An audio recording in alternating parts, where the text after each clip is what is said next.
So, an update to the Ford Ecoboost 1 litre wet belt recall situation. Now, sadly, I know a lot of you who watch these videos own cars equipped with this problematic engine, and I can't blame you looking for a slither of hope for your broken car. Well, what I've got here is the changes that have taken place over the last couple of months that may well help your situation. Now, a lot of this is led by the USA, and a lot of what I'm going to refer to is based in the USA. Don't let that put you off this video if you're based in the UK or otherwise. It's just that a lot of this is led from the USA, given their fairly litigious practices, and lawsuits being fired at Ford USA have meant that they've had to act on it. More progress has been made, but it doesn't mean this isn't going to affect us eventually. Hopefully it will. So here's where the changes begin. On June 7th of this year, Ford USA made an amendment to the existing recall. Now, what they added was that temporary replacement engines were available to any customer who had suffered the wet oil pump belt related failure. Now, I suspect they're marking it as temporary because it's the same engines, exact same engines that are going in as are coming out. So they've got the same flaw. They're very likely to fail again. Now, this is where it gets interesting. However, let me switch over to one of the lawyers who's representing the class action legal case in the USA. The lawsuit alleges that Ford failed to disclose the fact that the engines equipped in the class vehicles are, as described by one Ford dealership employee, time bombs. As far as we know, they have not figured out a fix for this problem, or they haven't announced what the fix is. So engines that they're putting in right now have the same exact defect and will still need to be fixed in the future. Now, in response, here's what Ford have to say. What is the cause of the issue, the crux of it, the basis of this recall?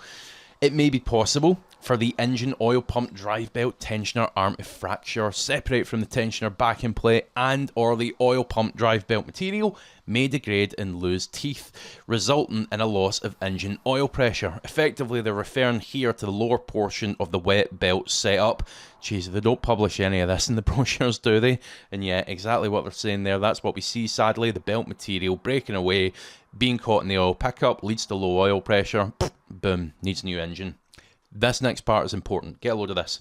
Remedial parts are scheduled to be available during the first quarter of 2025. Customers will be notified to schedule service when the parts are ready.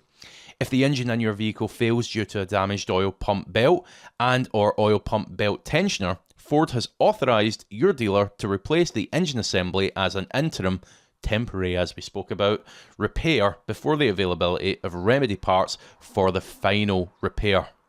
This repair will be free of charge, and so it should be, quite frankly. Now, what makes this interesting is they say they have these new remedial final fix parts available in Q1 of 2025. All sounds quite definitive, doesn't it? As ever, they're keeping their cards close to their chest on what these parts actually consist of. If I'm able to find out, and believe me, I'm trying, I'll release another video updating you on just exactly what they are and how effective they're likely to be. But being hopeful here, this might just be the development that leads the way for these early EcoBoost engines to reach a better level of reliability. As I say, I'm being hopeful, and if that's the case, we should be able to get our hands on these new revised parts here in the UK and otherwise. It doesn't just need to be constrained to the USA, although they're paving the way with this. Now, of course, I wish this was an announcement to say that Ford were completely scrapping wet timing belts, doing away with them altogether, or issuing a worldwide recall, but sadly, it's just not the case. What I will say, however, is any progress made on these engines, anything that's going to help owners, anything that makes them more reliable has to be a good thing. As I say, even if it is led by the USA.